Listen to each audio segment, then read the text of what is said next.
Thanks very much, Hadley, and thank all of you for coming to the conference. I hope you had a great first few days and great night last night. It's a great privilege for us at our studio to be here with all of you this week.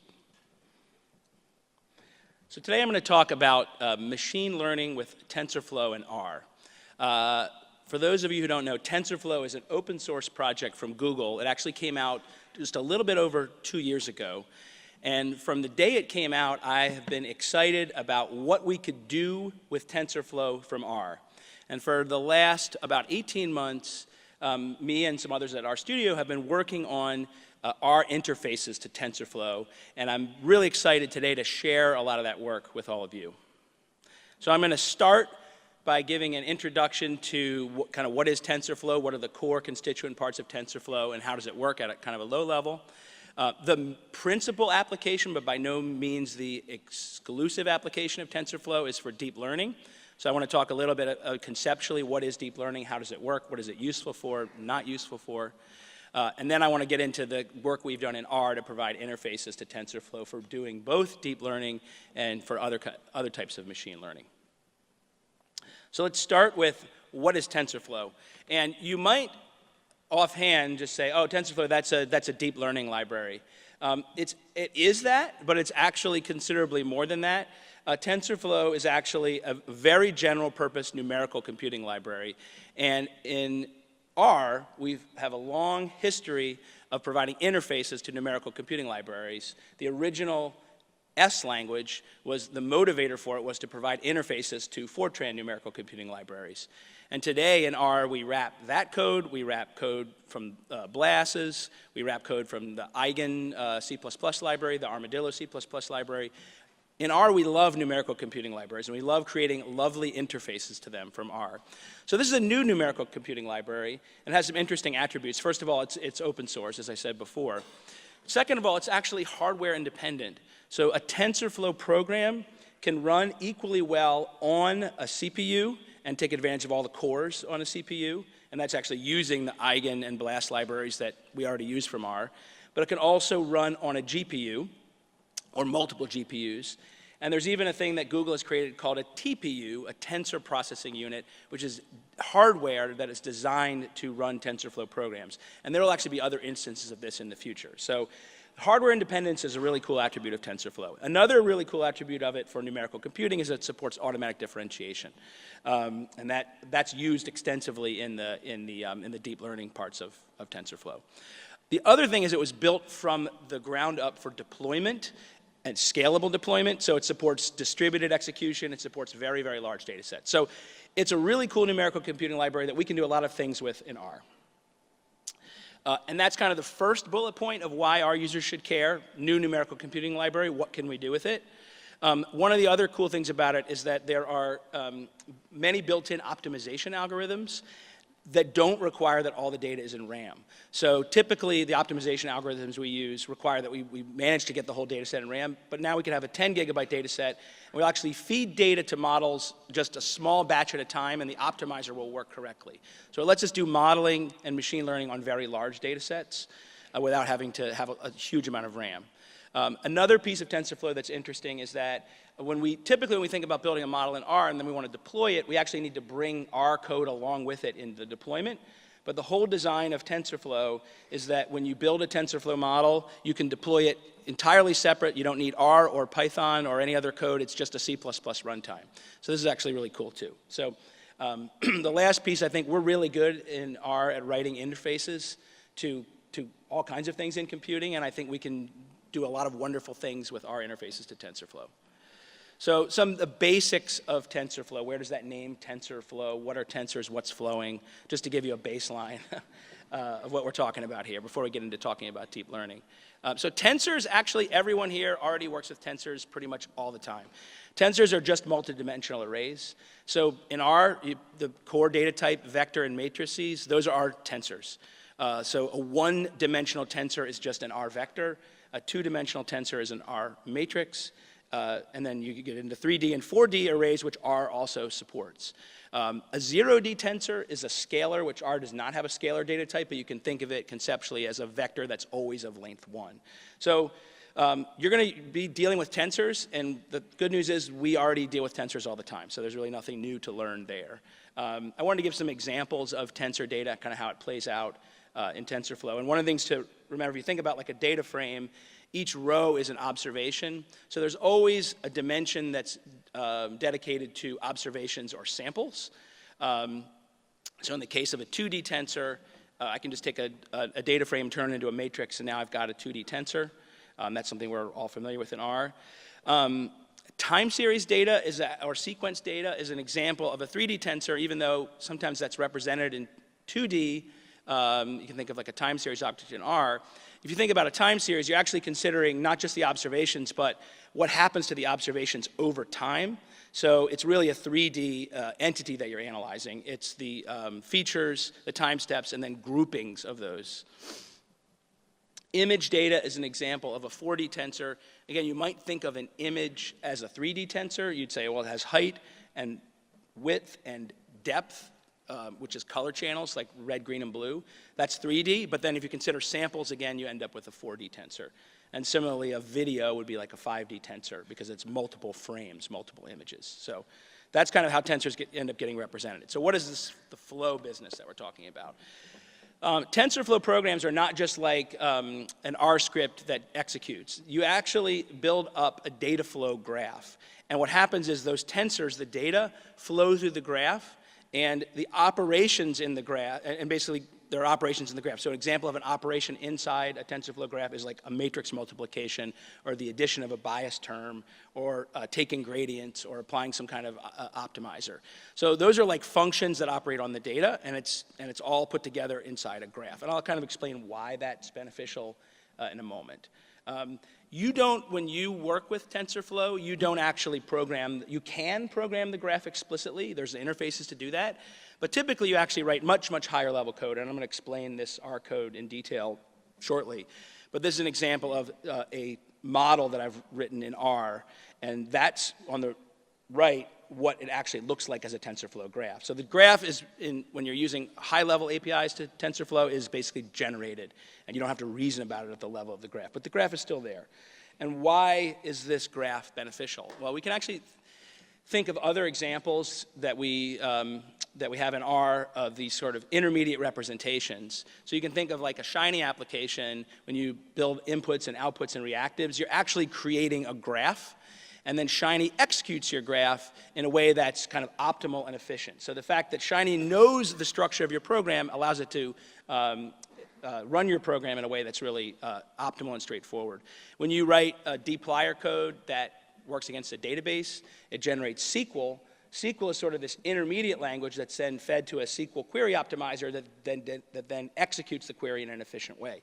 So similarly, what Google wanted to do with TensorFlow was, if we can get the representation of your model or your program into a graph, then we can run it really fast. So we can run it in parallel, we can run it distributed, we can look at the operations in your graph and fuse them together when possible. And then the other thing is we can run this without R or Python, just with C++. So really the benefits of the graph are all about this idea of portability, performance, and scalability. So this does create some indirection, but I think it has a lot of benefits. So what are people using TensorFlow for? I'm actually going to talk about all of these in turn. They're all listed on our TensorFlow for our website. A lot of people are using it for deep learning, but people are also using it for a lot of classical machine learning.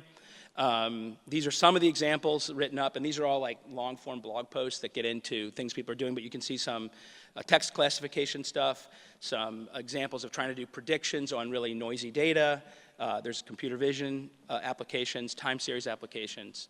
And I think there's these examples by actually hopeful and confident the R community, when given access to this library, is going to do some really additional interesting things that surprise us. I have one example of a project called Greta, which is similar in aims to Bugs or Stan. The idea is to write statistical models and fit them with MCMC. And so the way Greta works is I write a model, statistical model in R, not in some kind of separate specialized language, and then that model is compiled to TensorFlow, a TensorFlow graph. And that actually uses the R TensorFlow package. And the benefit of this is, A, I'm writing in R instead of a specialized language, but B, because it's using TensorFlow, I can train it on really large data sets, I can train it with GPUs, I can actually deploy the model. So this is an example of something that really has nothing to do with deep learning that people have already done with the R for TensorFlow interface, and I'm hopeful that there'll be more examples of this sort of thing. Okay, so now let's get into a little bit of because deep learning is probably the main thing people do with TensorFlow, and so I think it's important to understand kind of what is it useful for, what is it not useful for, should we in the R community, how much should we care about it, and kind of how does it work. So I want to cover some of that ground, and then I'll talk about the R interfaces to TensorFlow. So at a really, really high level, deep learning is taking some input, transforming it into some output via successive layers of representation. And when I say, that's really abstract to say input and output, what I mean there is like observations or X data and predictions. So it's X to Y, but how do we do that? We do that by taking original input, in this case a grayscale image of a handwritten number 4, that's our input, and our output is a prediction about what the digit is, the number 4. And we have to successfully transform that input until we get close to the output. That's the basic mechanic of how deep learning models work. So I'm talking about layers. I showed 4 layers there. What exactly is a layer? And I'm not going to talk about the mechanics of, maybe some of you have seen this before, of neurons and how they talk to other neurons and all that stuff. You can really just think of a layer, and all you really need to consider a layer as, it's a function, it's a data transformation function. It does a geometric transformation of data, and it's parameterized by a set of weights and a bias, just like a linear equation. So you can think of each one of these as just a successive transformation of data. So that's all a deep learning model is taking some data and then chaining together a bunch of transformations of the data until we actually get an output, or in this case, a prediction. So when I say representations, what am I talking about? We really want to take our data and transform it in a way that's closer to the domain of prediction that we're looking for. So this is a really simple example. I've got raw data, I've got a bunch of points, and I want to determine whether be able to predict whether a point is black or white. If I change the coordinate system, all of a sudden the problem becomes really simple, because everything with x greater than 0 is a black point, and everything with x less than 0 is a white point. So the idea is we want to transform our data so it's easier and easier to get close to the actual output that we're looking for, the prediction that we're looking for.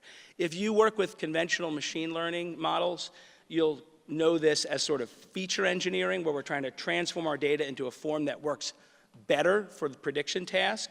And in deep learning, the feature engineering is actually done in the layers. The feature engineering is actually learned rather than hand-coded.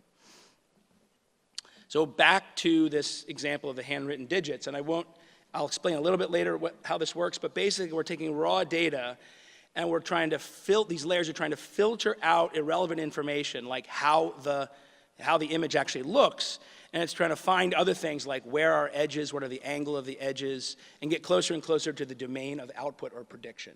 So you can think of it as sort of an information distillation pipeline. And so this gives us an intuition about where the word deep comes from. Why do we call this deep learning? It's not because it gives us deeper insight or deeper models. It's really just talking about the fact that there's multiple layers of representation. A traditional machine learning model might have some feature engineering and then 1 or 2 layers. A deep learning model could have 20 layers or 30 layers or 100 layers. And so maybe a more accurate term for deep learning might be like layered representation learning or hierarchical representation learning.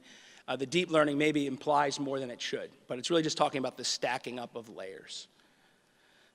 And so what has this method achieved?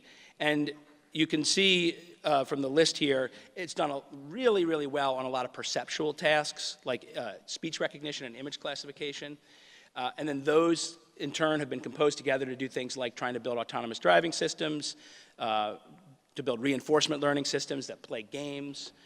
So it's achieved a lot, this fairly straightforward mechanism. And to give you an intuition for why it might be able to do that, if you think about a paper ball that's crumpled up, and you think about trying to write a linear equation for how to uncrumple the paper ball, it would be really, really difficult to do that.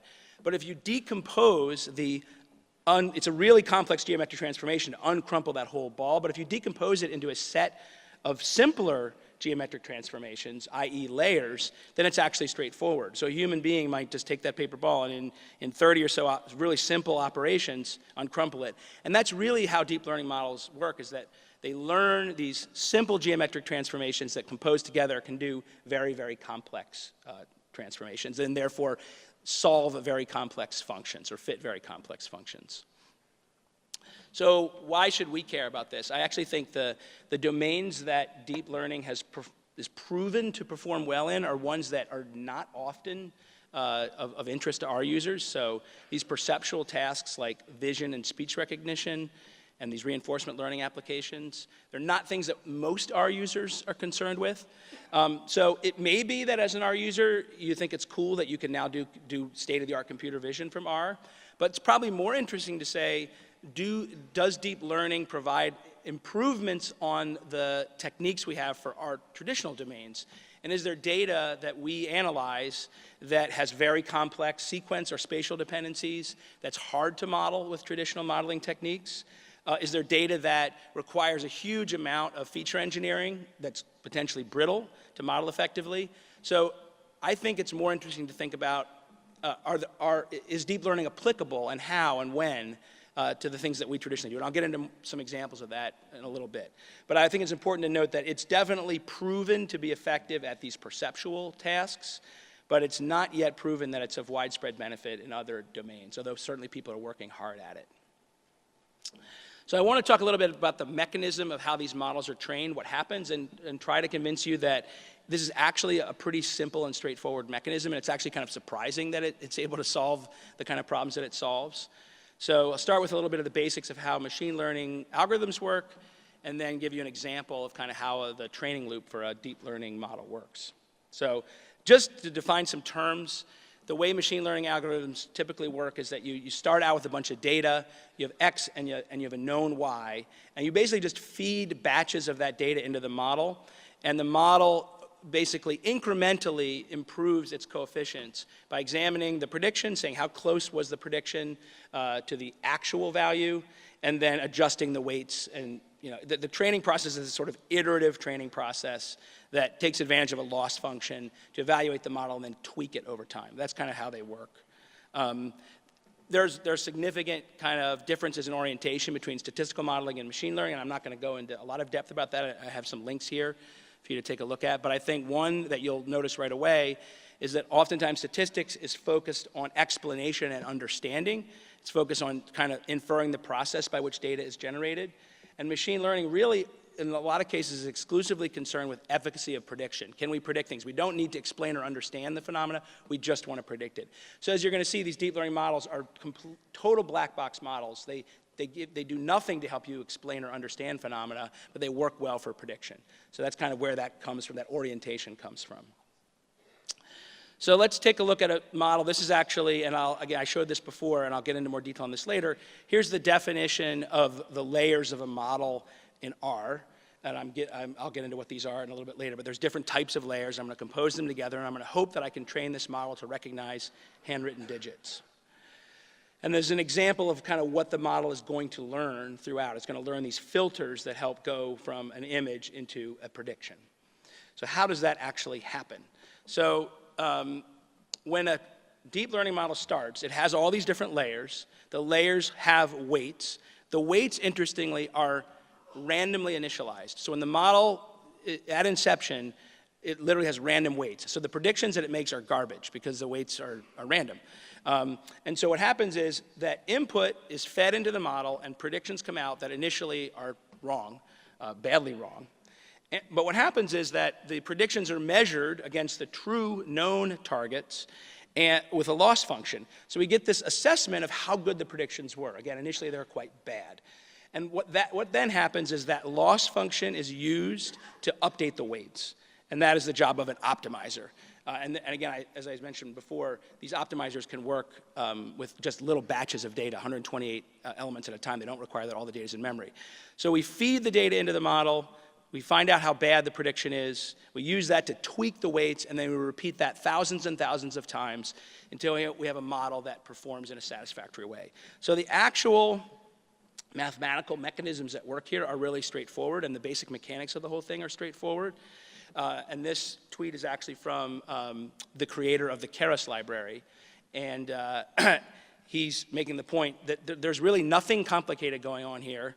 But what happens is that once we take this simple mechanism and we scale it up, it ends up looking like magic. And we can return to this geometric interpretation that we had earlier. It's basically a mathematical mechanism or machine for taking really complex manifolds of high-dimensional data and uncrumpling them. And the ideas behind this were actually originated 30 years ago. We kind of knew about this. We've known about this for a long, long time. And until about 2012, it actually didn't work very well in practice. The thing that changed is that it turned out that we needed to be able to have really, really large models with lots of big layers and train them on lots and lots of data. And so what happened is that GPUs allowed us to train much, much larger models, and the internet allowed us to collect a lot more data. And that's kind of what changed and made deep learning actually work, even though, again, it sort of was invented conceptually 30 years ago. So what do I mean by sufficiently large parametric models? This model I just showed you, the grayscale digit recognizer, that model has about 1.2 million coefficients or weights or parameters. And that's actually a pretty straight. Grayscale digit recognition is a lot easier than a lot of computer vision tasks. So this one has a 1.2 million parameters. A bigger model that can recognize all kinds of everyday objects in color images here has about 138 million coefficients or parameters. So when we say sufficiently large, that's what we're talking about. We're talking about potentially tens of millions of parameters that need to be learned. And you can see why these models have very little explanatory or ability to help with your understanding, because you're going to get 138 million parameters, and how do you interpret that? So that's what I'm talking about, and that has made deep learning work very well for computer vision. And what's happening now is that people are beginning to apply it to other areas. And so, as I mentioned, natural language processing, but people are starting to work on deep learning for time series. They're doing it for biomedical applications. They're doing it to create some novel approaches to prediction in some other domains. So I want to talk a little bit about those frontiers and kind of where they stand, and I think that illuminates a little bit of what our posture toward this is in R. So computer vision is kind of the poster child for what deep learning has accomplished.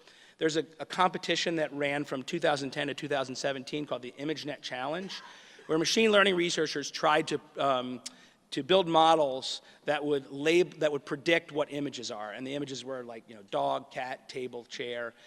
So when they started the competition in 2010, no entrants used deep learning, and they had 71.8% prediction accuracy. I believe that was the best model in that year.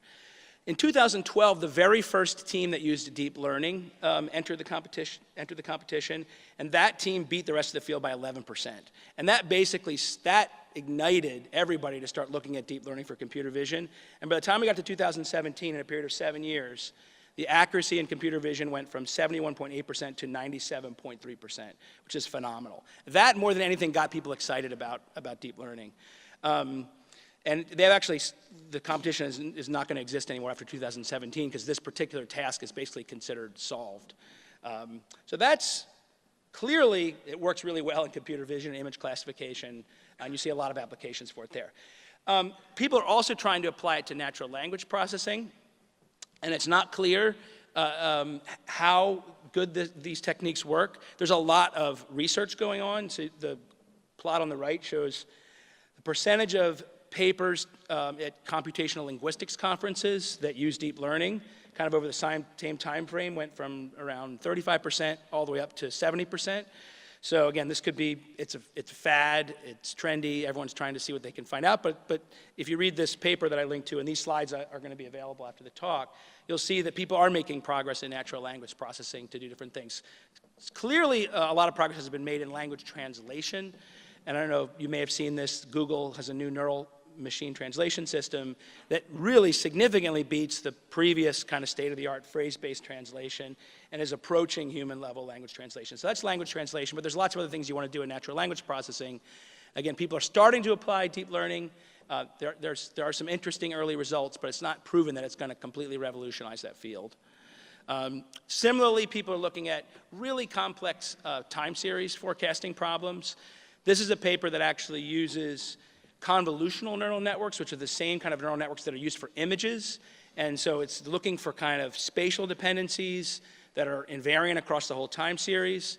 So they're trying to use techniques used for computer vision on time series. And in this case, the data sets they had in this paper, they were able to beat some benchmarks of conventional modeling. But I have not seen in time series, again, it's not all of a sudden revolutionizing the field and you should always use deep learning for time series. That's on the contrary. I think there are certain types of time series that it might work a lot better for. But that's really a matter of exploration and research. I have one other time series example of a whole different neural network architecture that's used to, in this case, it's forecasting stock prices. So there's a bunch of articles like this that you'll find, and if you work with a lot of time series data, it might be interesting to read these papers and see where deep learning is performing well and where it's struggling.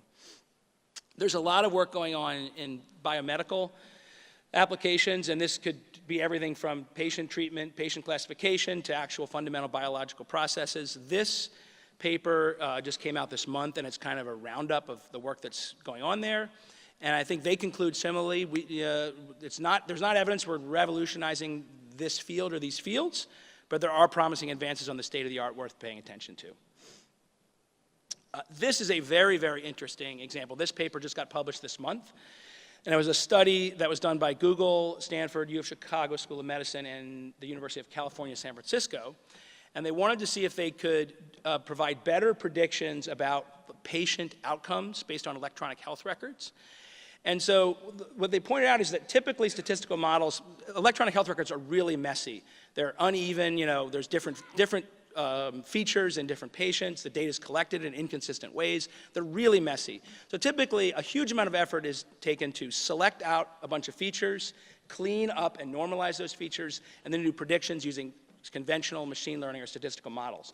But what they point out in the paper is that when you do that, you're actually discarding a huge amount of data. All the features you excluded because they weren't consistent or coded consistently, things like the handwritten notes of physicians, it's all thrown out. So they said, what if we did this? What if we built a deep learning model that considered the entire medical record of every patient, including the physician's notes, and including the fields that are not normalized against each other, and see if we could actually beat conventional methods of doing prediction.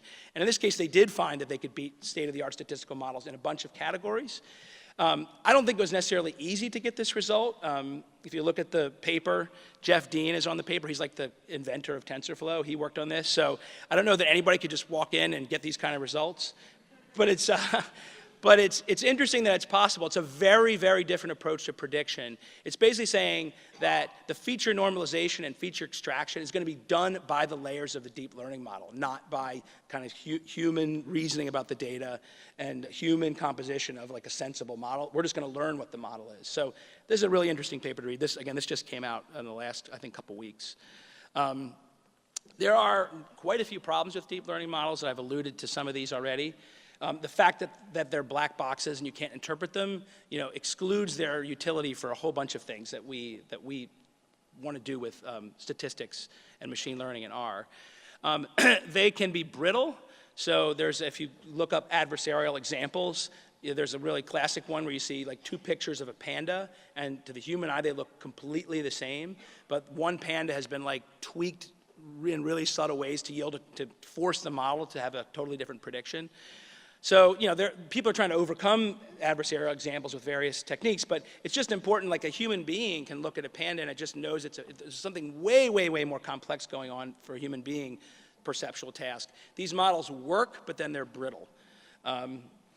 They typically need a large amount of data to perform well. Like I said, we've known about deep neural networks for 30 years, and they didn't really work very well until now. So they typically need a lot of data, although there are ways to transfer knowledge from a model built on larger amounts of data to a model that's trained on smaller amounts of data. So there are ways to use deep learning for smaller data sets, but they typically need a lot of data, and they're very computationally expensive to train as well. So this creates another problem, which I think is going to get worse and be annoying to all of us, which is that there's a lot of hype about deep learning. There's actually a lot of hype about like AI, which as far as I can tell means like I have an if-then statement, so it's AI.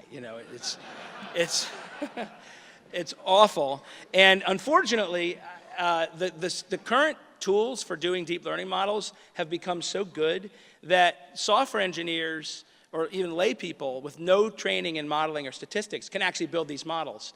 And they'll actually think that they've built a model that's really great. They'll say, oh, look, I've got 84% accuracy. I built this model. I know nothing about modeling. I know nothing about statistics. I know nothing about probability, but here's a model. And it's deep, so it's obviously better than whatever anybody else has. But typically, you can't actually outperform traditional statistical modeling techniques without a lot of effort. So usually these models are going to be bad compared to the models that we build, and so we're going to have to deal with this, and we're going to have to patiently explain why, well, maybe that model isn't the best one for us to use. I don't think this is reason for us to throw up our hands and say, just we don't want anything to do with this. I think what we need to do is promote a more balanced and knowledgeable and nuanced dialogue about what these things are good for and what they're not good for. Because in spite of these problems, it does a lot of really useful things. You can actually, this is a slide that Google uses that shows how many model description files, which are basically TensorFlow models, are sitting in repositories all over Google. And you can see since the release of TensorFlow, that has really accelerated across all areas of the company. So these models, in spite of their problems, their brittleness, their black box nature, can do super useful things. So we want to figure out what useful things they can do for us in R. And that kind of brings me to what we've done in R to let you use TensorFlow. And we actually have a bunch of different interfaces, high level and low level. We have some tools that help you be more productive with kind of your workflow and managing experiments, ways for you to easily use GPUs for training, and then hopefully an adequate amount of learning resources so that you can better understand how to use these tools in your own work. So top level, we actually have 3 different APIs for TensorFlow. One is the Keras API, which I'm going to talk quite a bit about. That's a very high-level interface for defining neural networks. The R code that I've showed you so far has been from the Keras API. There's another API called the Estimator API, which does more classic classifiers, regressors, support vector machines, random forests, kind of classic statistical machine learning models for TensorFlow. And then the core API is actually what Greta used. This gives you full access to the entire computational graph. It's really good for like library builders. So not something I'm going to talk, I'm actually not going to talk about the Estimator API or the core API much at all. This maps out into a suite of today 7 different R packages, 3 for the interface to TensorFlow. There's this package for working with large data sets called TF data sets. And then there's packages, as I said, supporting tools for deployment, for managing experiments, and then for interfacing with Google Cloud ML. And I'll talk about those supporting tools in a little bit. So I've shown you this code before. This is the Keras API, high-level API for neural networks, and I will go into a lot more detail about that in a minute. The Estimator API gives you these high-level, these almost look like regular R modeling functions, really high-level, say do a regression, do a classification. That's what Estimators is about. And then the core API is you interacting directly with the graph. Here you can see I'm like building the loss function manually, and I'm manually doing the training loop. So I don't recommend people use this API unless you're actually trying to build tools for other people or do some novel, like Greta, do something novel with TensorFlow for R. So let's talk a little bit about Keras. I'll give you an example and talk about the different components of the Keras API. I wanted to make a little bit of a note about why Keras. And actually, Keras is being, at this point, especially over the last 6 months, is being promoted by Google as kind of the preferred interface to TensorFlow. Keras works great for end-user applications. You can see this on the left is the kind of Google search for deep learning frameworks over the last 3 or 4 years. And you can see that both TensorFlow and Keras are kind of pulling away from other frameworks. And on the right, you can actually see the citation of deep learning frameworks in research papers. And you can see while TensorFlow kind of has the most citations, Keras, even though it's really great, high-level, easy-to-use API, is also used quite a bit in research. So you can go pretty deep with Keras as well. So I want to walk through kind of what Keras code in R looks like. And this is using that MNIST example again of handwritten digit recognition. The first thing we do is data preprocessing, and this really just has to do with kind of reshaping and scaling data into tensors. You're almost always going to be dealing with, a lot of times, R matrices, but you're going to get your data off of disk or off of whatever, from a data frame, and you're going to turn it into tensors. So that's the deep preprocessing step. And then you're going to define your model. So I've shown this before. This is the definition of a model, which basically says, what are my layers and how are they going to behave? So that's the model definition. And then you're going to compile the model, which basically says, what's the loss function and optimizer that I want to use during training? And then what metrics do I want to collect during training? So this is really the heart of like making a Keras model, this define the layers and compile it. I want to make a quick note about this second statement here, model compile. You'll notice I do not assign the result of that expression back to the model. I'm actually modifying the model in place. That's not conventional in R. Typically in R, objects are by value. You modify the object and then you return a copy of it that has the modifications. But Keras models are these acyclic graphs of layers. They're stateful. They get updated during training. I haven't shown this yet, but a layer can actually be repeated at multiple places within the model. So these Keras models are by reference objects. And so the code you'll see when we mutate them, when we compile them or fit them, it's all done in place. I just wanted to make that clear because I think when you see this code, it's different from maybe other R code that you've seen. So now training. The training process is done through the fit function, and we basically say, here's our data, and in this case, we're saying we're going to feed 128 samples at a time to the model. We might have millions of samples, so we'll just do 128 at a time. We want to traverse the input data set 10 times. That's what epochs is. Again, since we're going to iteratively learn on batches, it's not enough to see the data once. We're going to see it multiple times. And then as we're fitting, we're going to hold out 20% of the data and use that to validate that we're not just overfitting to our data set. We're not basically, a deep learning model can actually like just memorize the data. And so it's giving you a function that really isn't useful because all it's done is memorize the data set. So we hold out data and we test it against that to make sure we're not just merely memorizing data. So that's what training looks like. When we're done with training, you can see we assign back to a history object, and we can plot the history and see how the training proceeded and how our accuracy and loss improved or didn't improve during training. Later, we can evaluate the model, which is taking yet another set of data that we've held out, making sure the model has never seen this data, and then we test to see how good the predictions are. Was the model really an overfit to the data, or does it generalize well? And then we can use predict or predict classes to actually generate predictions from the model. So I actually want to show you a little bit of what that looks like in our studio. This is a complete end-to-end script that I just showed you in slides. So again, when we start, we'll load the data. The MNIST data set's actually built into Keras. So I get the data, raw data in, and then I'm going to turn that data into some matrices that I'm going to be able to feed into the model. You can see on the side now, I've reshaped the data into a bunch of matrices. And then I define the model. And then I compile the model. I can print a summary of the model to see how many parameters I have, what the layers are, and how they work. And finally, I fit the model.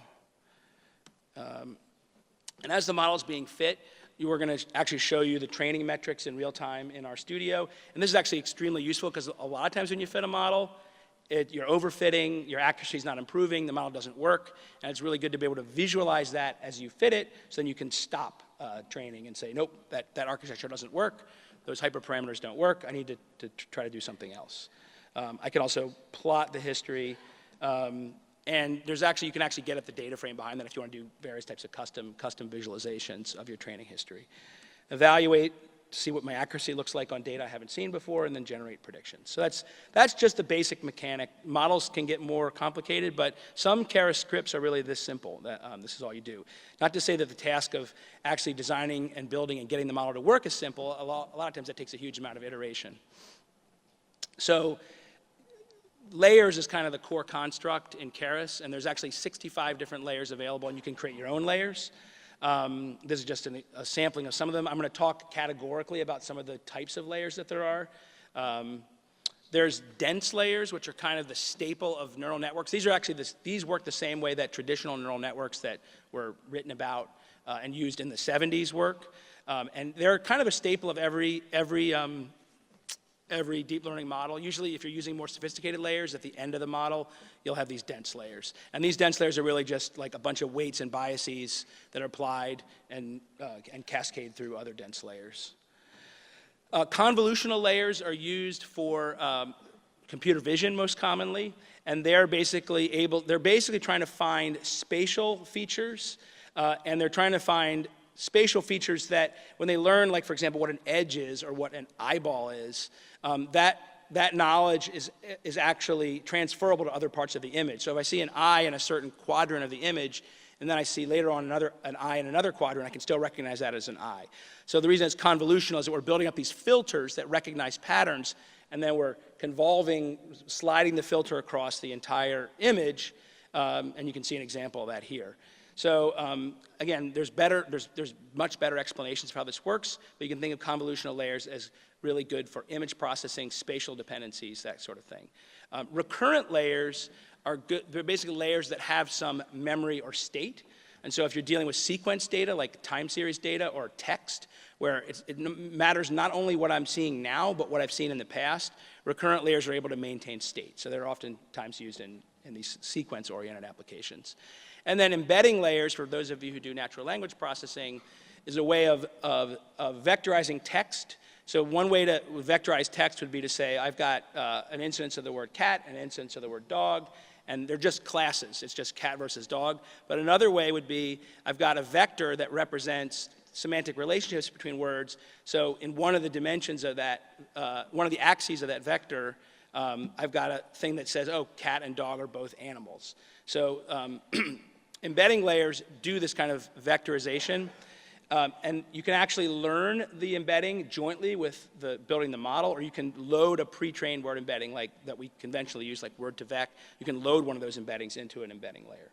So there's just a few of the layer types, but there's 65 layers, and a lot of what doing deep learning is trying to figure out what is the right composition of those layers and behavior of those layers to get a model that works well. So in Keras, once we define our layers, we compile the model, and what is that really? The compilation of a model is really converting the layers into a TensorFlow graph, and then applying the loss function and optimizer to those. That's what the compile step really does. There are a wide variety of loss functions available in Keras, and you can actually write your own loss functions. So depending on what you're doing, you'll use maybe a custom loss or maybe one of the built-in losses or more than one of the built-in losses. There are many optimizers that are built in. Again, these optimizers don't require that all the memory is in RAM. There are many metrics built in, and you can write your own metrics. So these are ways of assessing how the model is training, how it's behaving, how well it's doing. All of this is summarized in a cheat sheet that we have.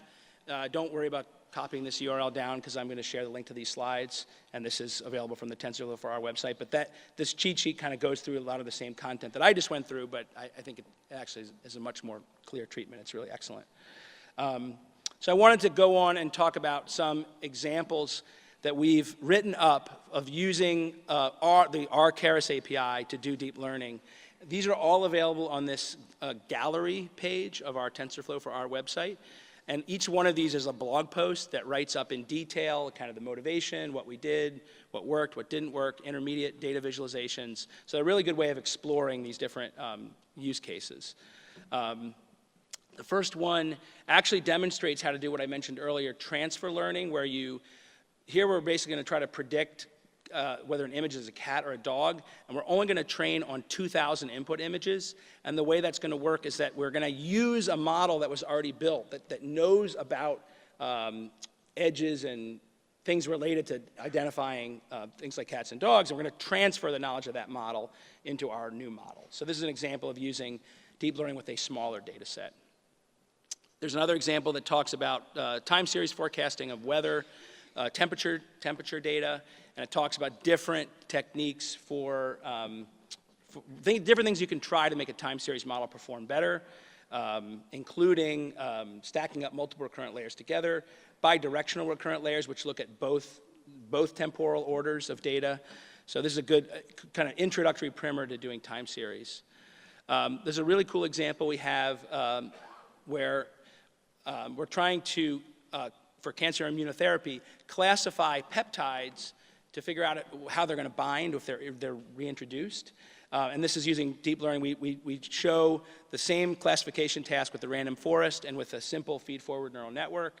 And it's a really good introduction to how you might use deep learning with this sort of data. Another example is looking for credit card fraud, and what's interesting about this is that you've got, I think, something like 500,000 transactions, and only like 2,000 of the transactions are fraudulent. So this is a way of trying to find signal in those 2,000 examples of fraudulent transactions and be able to still get good predictive accuracy, even though we don't have that much data to train on. So that's what that is. This is a text classification example, which says we've got questions from Quora. Are they duplicates or not? It's based on a Kaggle data set. One of the interesting things about this, we also show how to create a Shiny application that's a front end for this model. It's actually quite straightforward to do that, and this just gives you a sort of simple introduction to doing that. Another example is using deep learning to predict customer churn, and this also demonstrates a couple other interesting things, one of which is the LIME package, which I'll talk about in a minute, which is a way of, it's not a way to understand how the model works, but it's a way to understand for an individual prediction what features contributed to that prediction. So that LIME package is demonstrated here, and we also demonstrate, again, building a Shiny application on top of a deep learning model. Another example is learning word embeddings from Amazon reviews. So this is, we've got, I think these are the fine food reviews data set from Amazon, and we're trying to figure out what words are semantically similar. So this is just a plot of some of the, it ends up being a multi-dimensional embedding, but this is an example of doing word embeddings. A couple examples about addressing explainability, because again, while 138 million parameter model looking at it doesn't tell you anything about the phenomena, it is actually possible oftentimes to understand why a given prediction was made by a neural network. Here's an example of we're classifying images, and we've predicted that this image is an African elephant, and actually by inspecting the gradients of the intermediate layers, it's possible to pull out a heat map that says these are the parts of the image that most caused us to do this classification. So then we juxtapose the heat map over the original image, and we actually see this is why the model, these are the things that contributed to the model saying that this was an African elephant. And then similarly, LIME, which allows you to take an individual prediction and say what features contributed to that prediction. So there is work going on in explainability of predictions. It's not the same thing as I look at the model and it explains the phenomena, but a lot of these models are going to be used, if they're being used for things like patient care or making recommendations about surgical procedures or approving or denying loans, they have to be explainable. We have to be able to say, this is, we have a machine learning algorithm, but this is why the machine learning algorithm is coming out the way it is. So kind of coming back to this idea of frontiers, many fields have a deep learning frontier that is not yet reached or even well approached. And in most of these cases, the traditional statistical modeling and machine learning methods are cheaper and more accurate. So it's really pretty, once you get out of computer vision and language translation, a lot of this stuff is in the research stage, it's in the speculative stage. And I think there's different approaches you could take to that. Right now, creating an image classifier that has a super high accuracy is just completely trivial. So that field, that frontier is explored and understood and applicable. But in other cases, the frontier is far away. And you could wait and see, wait till, okay, I do this type of time series forecasting. It's not proven that deep learning helps me. I'll just wait until it is proven, and then I'll apply it then. Another approach could be to try to see what contemporary research is doing, see what people, both formal research and what people are publishing on the web, and evaluate that and try that with your data and your work and see if it improves things. And yet another approach is to actually try to, in your field of endeavor, try to approach the frontier, try to see if you can find novel applications for deep neural nets. So all of this requires, it's great to show examples that do interesting things, but it does require a lot of work and time and patience and iteration to get these models to work well. So in practice, there's a huge amount of experimentation that's done with model architecture, with hyperparameters, and what happens is people gain better intuition about what sorts of models and layers and other things work well for the class of data problems that they have.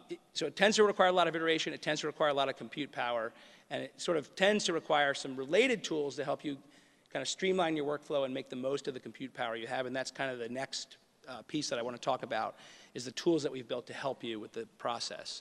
Kind of first and foremost is using GPUs. Some deep learning models work great on CPUs. Ones that use convolution or recurrent neural networks tend to be very slow on CPUs. So if you go to our TensorFlow for our website, there's a bunch of resources about different ways you can use GPUs. One is if you have a high-end NVIDIA graphics card, you can use a GPU on your local system. There's cloud services that let you do batch jobs that use GPUs. You can set up a cloud server with RStudio Server on Google Compute or Amazon or Azure. And there's even ways to actually have a virtual cloud Linux desktop that has a GPU. So all that's covered on our GPU page. I won't talk about that further, but it's definitely something to look into if you want to explore. We have another package called TF Runs, stands for TensorFlow Runs. And the idea here is that because a huge amount of experimentation is required with deep learning models, you're going to run a ton of training jobs. Instead of using the source function to run those jobs, you use a function called training run. And what training run does is it records everything about that job, the source code, the output, the performance of the model, the hyperparameters you use for the model, and then you basically have a data frame at the end for all the model runs that you've ever done, and then you can compute on that data frame to try to understand better what's working well and not working well. It also gives you reports on each runs that summarize, again, the code, the model, the metrics, the performance of the model. So every single time you do a training run, one of these reports is generated. And then you can compare runs. So if you find, okay, I've examined my data frame, I found that these are my best 2 performing models, what was different about them? And you can see in this case, it's showing a source code diff saying I changed 2 things in the source code, and that accounts for that difference in performance. There's another piece called flags, which basically says if there's important aspects of my model, it's good to externalize those, get them out of my source code so that I can kind of pass these flags to my script as a parameter. So you can see I'm defining a set of flags here, and then I'm using the flags when I define a layer, and then when I train the model, I'm passing one of the flags. They're basically kind of command line parameters for your script that let you easily vary things.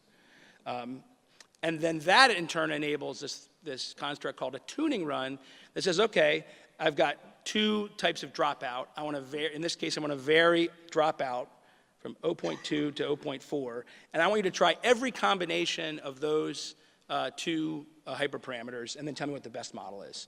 And if the number of combinations gets very, very large, into the thousands, then you can actually sample from that and, and only run, 50 training jobs to, rather than thousands of them to try to evaluate what the best model is. But these sort of tools end up being critical to getting deep learning models that perform well because you have to try so many different things.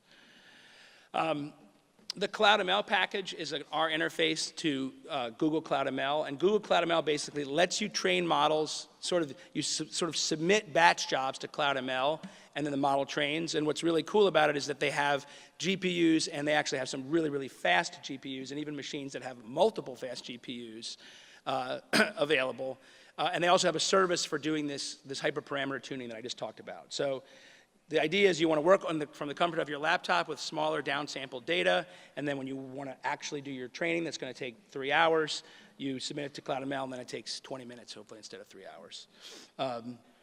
Similar to training run, there's a function called CloudML train, and when you give an R script to CloudML train, it'll actually upload the contents of the working directory to CloudML. It'll actually figure out what packages you're using and make sure those packages are installed on the CloudML server. And then when I do this, I can actually specify the kind of hardware I want to use. So in this case, I'm saying use a standard GPU. In this case, I'm saying use like a super pumped up, latest and greatest NVIDIA Tesla GPU. And then you kind of similarly, once you do a training job, you can collect the results. You can get all the files that were generated. You can get a report about how it did. You can see all your jobs in a data frame.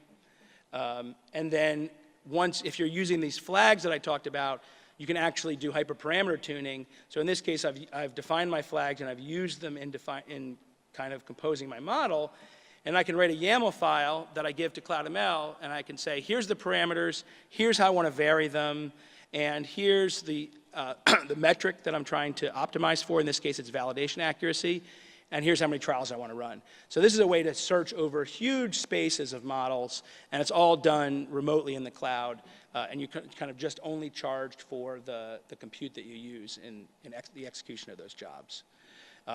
So when the job is done, you get a summary of all the jobs, what the flags were and what the accuracy was, so you can figure out what architecture and hyperparameters work best for your model. I talked a little bit earlier about how TensorFlow models can be deployed without an R runtime dependency. So the TF deploy package has tools that facilitate doing that. I won't get into all the, there's actually another talk about this in the interop session 1 that will go into more detail about this. But the idea is you get a model, you export it, and then you can, for example, serve that model using a REST HTTP API. You can serve it using an open source project that Google has called TensorFlow Serving. You can serve it from RStudio Connect. You can serve it from CloudML. So these models, the nice thing is these models can be served from a whole wide variety of different sources. And again, there's no R runtime dependency for serving the model. It's very easy to embed these models inside Shiny applications. A couple examples of that on the gallery.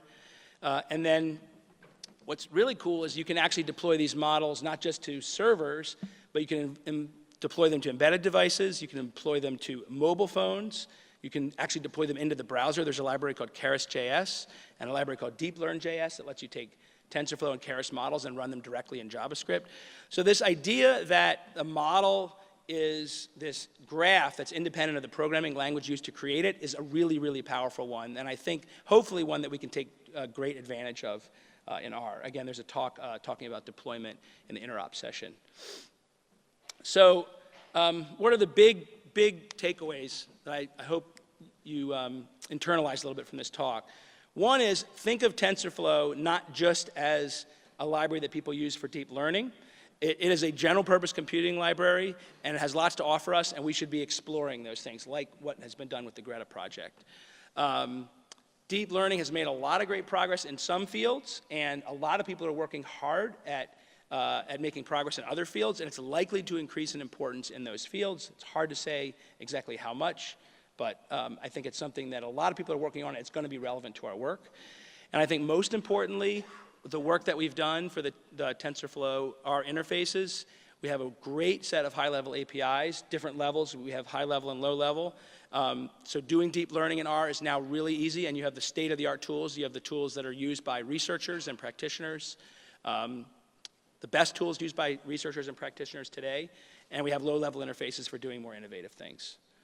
There are a couple more talks in the interop track at 11. There's a talk from Michael Quinn, who's from Google, and he's going to talk about modeling predictions on Google Store data using the tools that we talked about today. And then we have this deployment talk that comes immediately after that. So check those out if you're interested.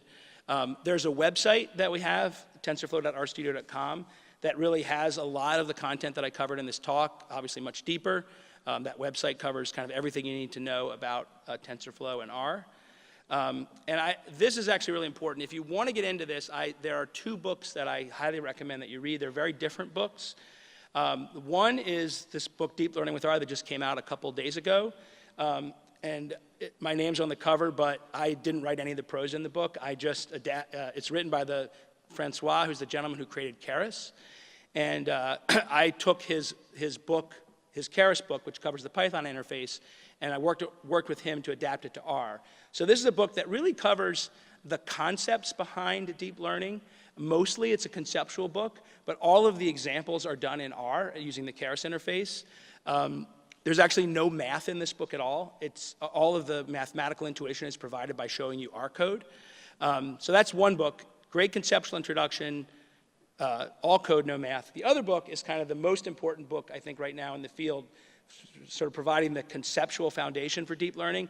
This book has no code at all, it's all math. So, so depending on how you learn and how you like to approach things, read one or the other first. But they're very different books, but I think they're both essential. So thank you very much. These slides are available at the URL displayed here. And the other thing I would urge you to do is, if you're interested in this stuff, on our TensorFlow for R blog, we're posting new examples and case studies all the time. So if you want to kind of keep up with the work that we're doing and other people are doing, subscribing to that blog is a great way to do that. So thanks very much, and I'd love to hear what questions people have.